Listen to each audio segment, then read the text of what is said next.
Hello everyone, in this video I've got weekly mutation number 8 beat on brutal difficulty, and this weekly mutation is called Spear of Your Doom. The description is phase smiths under Amon's thrall have constructed a new arc ship to rain destruction upon the dark god's foes from orbit. Withstand the onslaught and seize the locks. So this weekly mutation is on the lock and load mission, and it has 3 mutations. The first mutation is Orbital Strike, which enemy orbital strikes are periodically fired throughout the map. The second is Temporal Fields. Enemy temporal fields are periodically deployed throughout the map. And the final mutation is Purifier Beam. An enemy Purifier Beam moves across the map toward enemy player units. So as you can see, it's going to be on brutal difficulty, and I'm going to show you how I have allocated my skill points. So in the first power set for Kerrigan, which I'm going to be playing as in this co-op mission, I have Kerrigan Energy Regeneration. All of my skill points are put in that skill point selection. And then for power set 2, I've got all of my points in Assimilation Aura Duration. So it's got plus 8 seconds to that ability. And then for power set 3, I've got all of my points in Larva Spawn Rate, which is plus 32%. And I didn't say this, but yeah, as you can see, power set 1 is plus 25.5%. So those skill points add up pretty quickly. So moving on to things, I'm gonna find a teammate to play with, playing with a random teammate for this skill. Hopefully in my next weekly mutation I can play with a subscriber or one of my friends. That would be pretty good. As you can see, my teammate is called Best Friend, and he is playing as Abathur. He is a level 90 mastery levels, whereas I'm only level 49 mastery levels, which is, you know, quite a big difference in mastery levels. He's got 41 levels on me right now, and you know, it may not seem like that much, but unless you're playing, you know, straight co-op missions, it takes a while to get up that high. These weekly mutations, with the bonus experience from that, it definitely helps. And as usual, the weekly mutation bonus experience is going to be the same. So if you beat it on brutal, if you just go for brutal straight away, you're going to get 185,000 experience just for beating the weekly mutation on brutal difficulty. And then, you know, if you get your first win of the day experience, and then for playing on brutal difficulty, and just for playing, you know, the co-op mission, you get that extra added experience in there too. So you'll be over 200,000 experience, roughly, when you finish this mission. Now, I'm going to be playing pretty relaxed while I'm going through this mission, and I'm just mostly, throughout the beginning, I'm just going to be using a whole lot of Kerrigan. And I'm just going to pile my units up at my base. And my teammate's going to be doing some work with his units, but I'm mostly going to be able to do everything I need to do with just Kerrigan from the start. And I've noticed, because I've played this mission many times now, because I actually beat it the very first time I played it, and then I lost about 6 or 7 times after that in a row. Now, I definitely beat it this time, so stick around because you'll see a victory. But yeah, while I was playing through, it was, while playing through this time, I noticed that being more, saving my units up was actually much more helpful than rushing. What made me rush was the fact that the lock and load, activating these celestial locks, you know, you're on a time limit, and eventually you're going to lose. But if you rush yourself too much, you're going to be spread too thin. So it's okay to save up your units and actually have more power when you go for those big attacks. And it's really important to get those upgrades. So as you can see, I've already got my first extractor down, I've got a spawning pool, and now I'm creating an evolution chamber. You want to make sure to get your extractor down pretty much right after you get that first spawning pool, because it's going to be important to get that gas for those upgrades. I'm really going to go into depth in this video, and I'm going to give you guys descriptions and specifically what upgrades I'm getting first.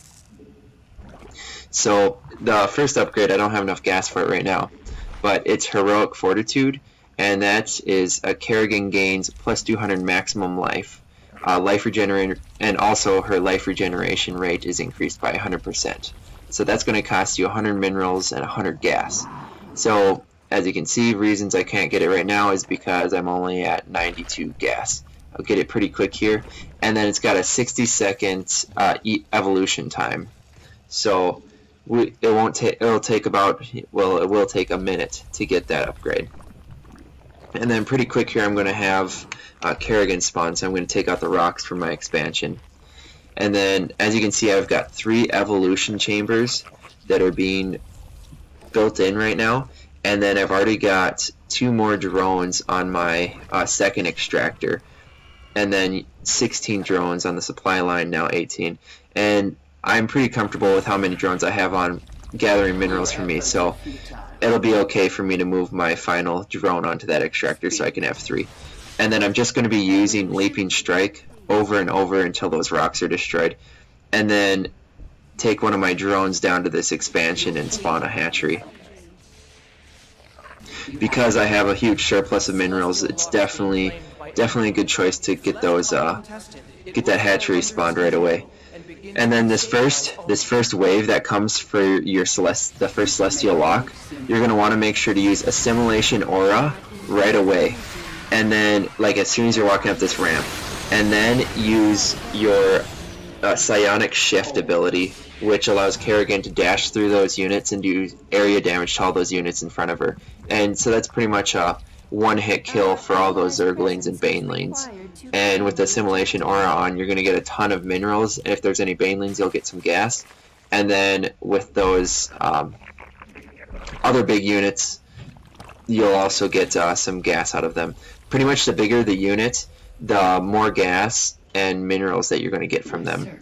You won't get any gas from Zerglings, of course, because they only cost minerals to create. But yeah, pretty much anything that looks big, it's going to give you more minerals and gas.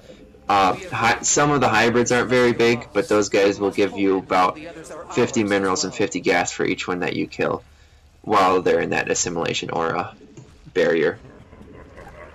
So, as you can see, I'm going to be getting my Hydralisk den right now, and then I'm also throwing down a couple Spore Crawlers and just Spore Crawlers for now. I'm throwing down the Spore Crawlers just in case I need detection in my base.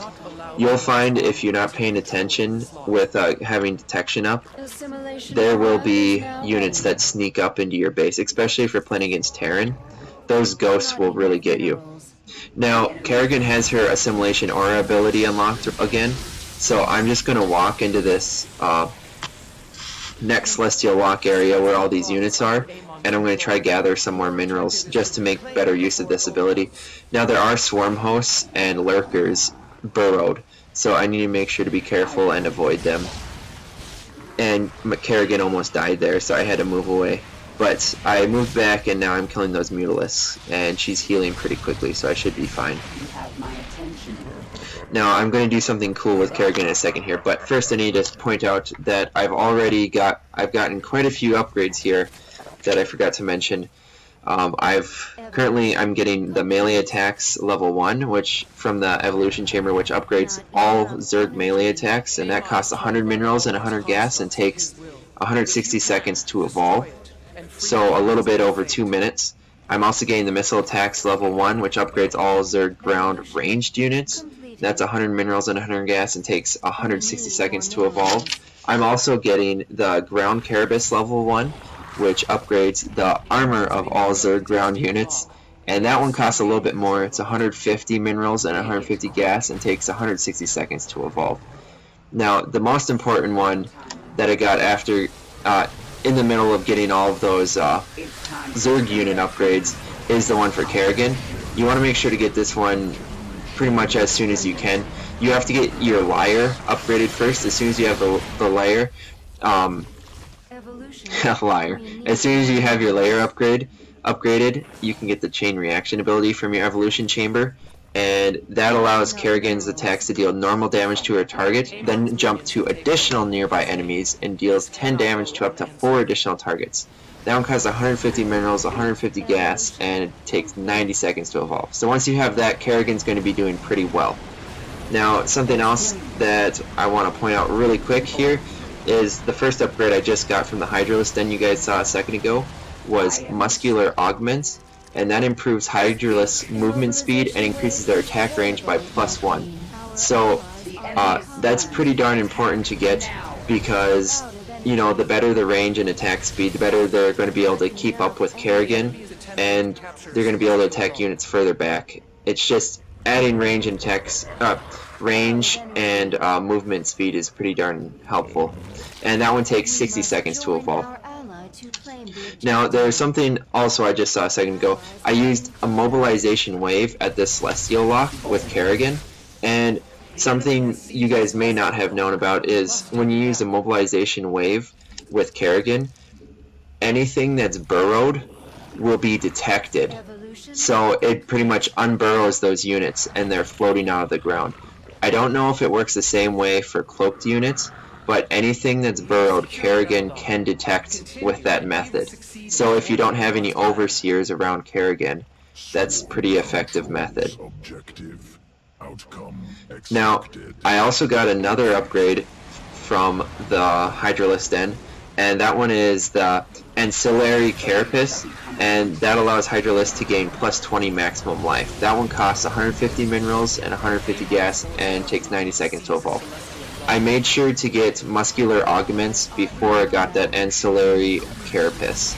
I think the improved attack range is a little bit more helpful than the improved maximum life.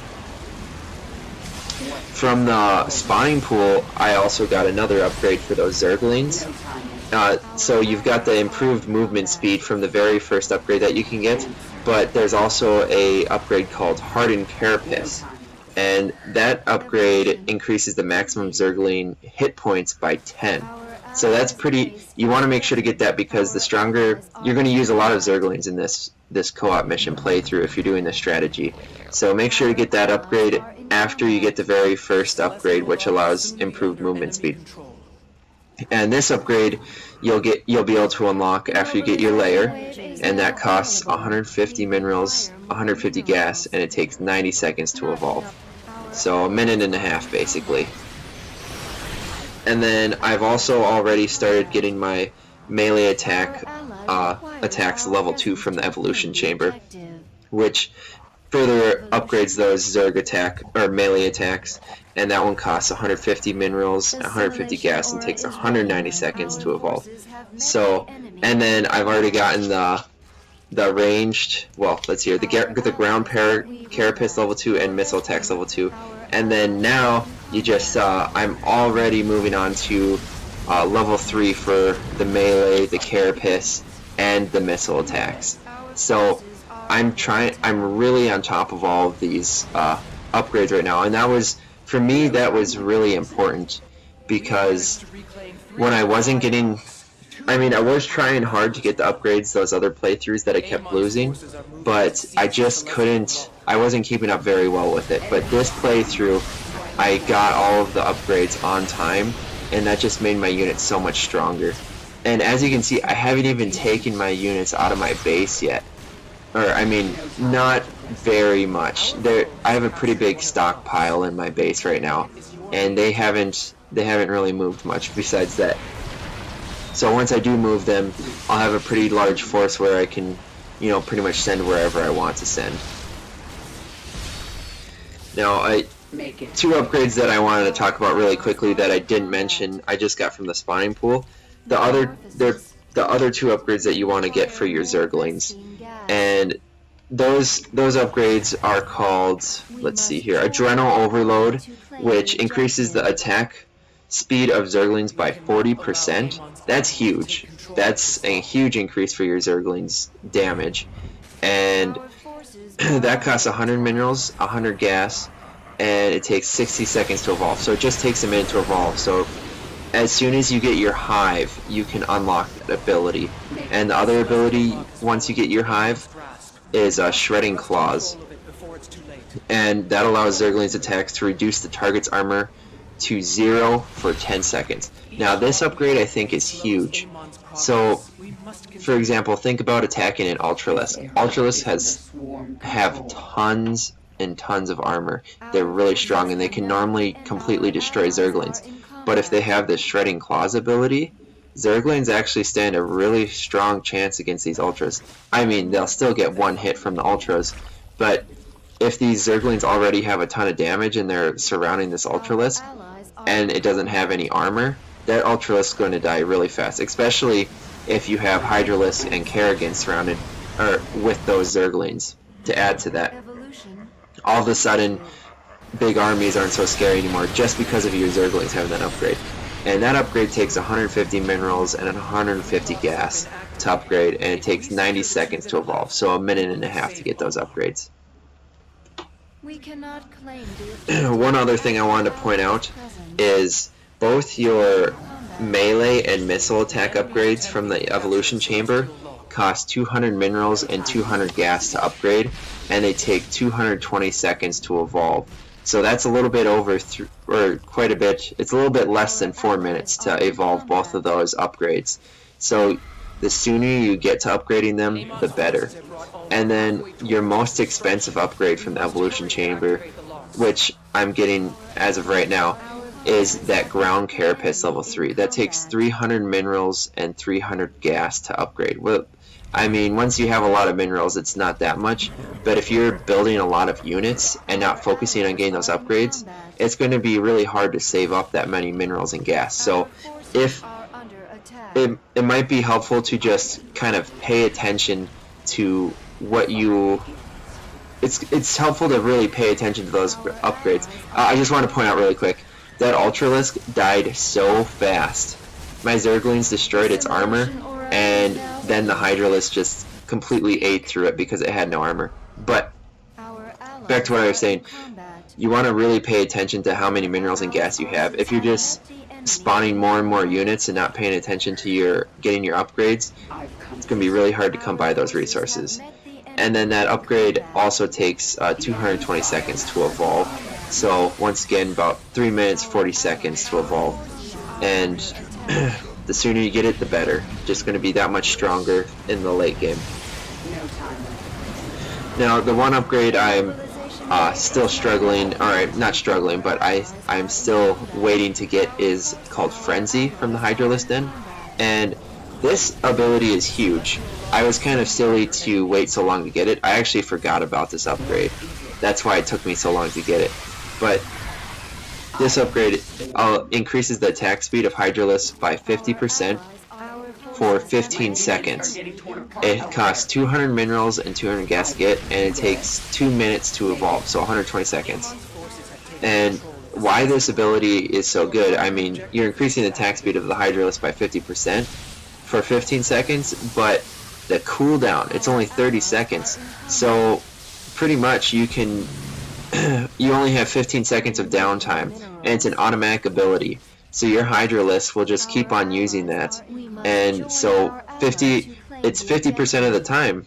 50% of the time your Hydralisks are on the field, they're going to have increased attack speed, and because of that increased attack speed, increased damage per minute. So it's pretty darn good upgrade, and I suggest to get it much sooner than I did. I kind of slacked off on getting that upgrade. One other thing I wanted to point out is, so I've got my hatchery, or my main base, the hive, and then I've got my expansion. So that's two hatcheries, and then I also added on 3 additional hatcheries just because I had so many extra minerals. And the more hatcheries you have, the more larvae you're going to have spawn. It's kind of nice to spawn those extra hatcheries too, just because if your micro isn't that great and it's hard for you to pay attention to everything that's happening all at the same time, those extra hatcheries are going to spawn you a ton of extra larvae, especially if you have those mastery levels and you put your some of those points in the larva spawn rate. You won't even really need the queens if you have 5 hatcheries spawning larvae at the same time. I mean, yes, I'm still going to be spawning larvae at 2 of my hatcheries, but I'm not going to pay attention to spawning larvae at the other 3, or even have queens for those other 3. And I'm going to have so many larvae. I don't have to pay attention to how much larvae I have, really. I mean, I have 41 larvae right now. and it just spawns back really, really fast. So if you have a lot of extra minerals, just throw down more of those hatcheries. It's not going to hurt you. It may make your game lag, like my game is lagging because it always does on these weekly mutations, but definitely won't hurt your work against you. Now, something else that was really important for me to beat this co-op mission was to defend more. I always got to this point where I am with my teammate right now. I would have 3 celestial locks obtained out of the 5.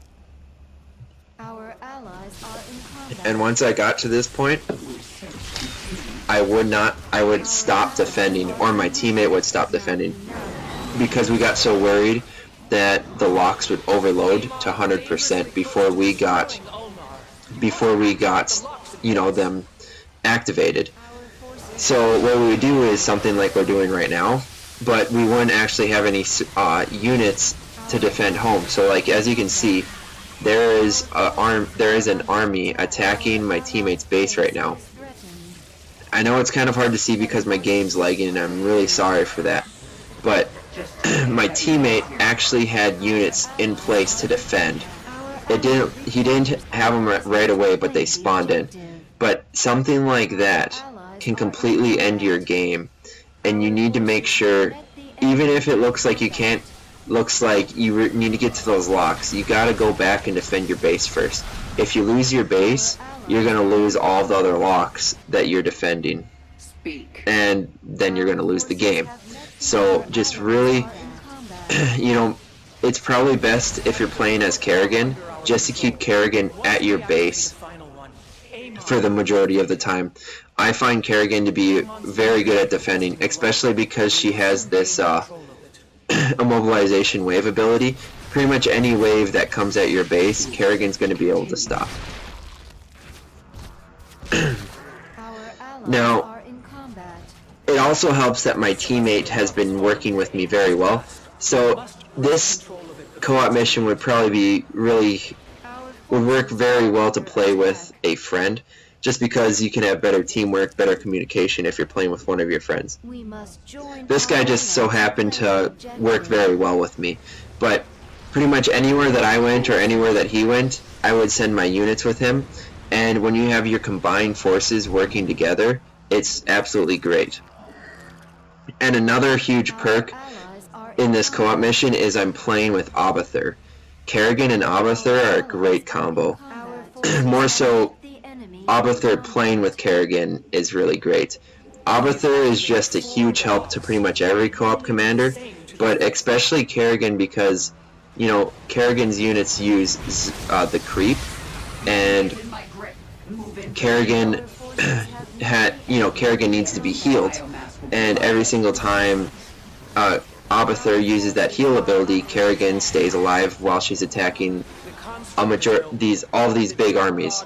So everything Abathur does, pretty much it's just a huge perk to Kerrigan, and it works out very well. And I got really lucky that my teammate best friend, he was a best friend for this mission. He went for that bonus objective, and that really helped us too, because we get that extra experience from that now. So, I mean, even through that lag, we still were able to do the victory just because we played it safe. You hold down those 3 main celestial locks, pretty much secure your base. Anything that comes at your base, come back to defend it, and then send out enough forces to take out the bases around those 2 remaining celestial locks, but keep enough at home to defend. And honestly, I don't know if Kerrigan's the best commander to beat this mission with, but I wanted to mix it up a little bit just so you guys could see something else. And I would definitely suggest using Kerrigan's Mutalisk and Broodlord strategy as well, because that method actually works quite well as well.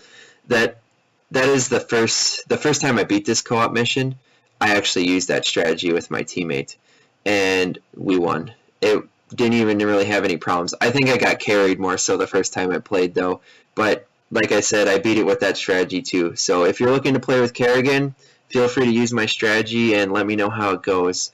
Thank you for watching, guys. The next video I'm going to be posting is likely going to be a campaign video. So I'll see you guys then.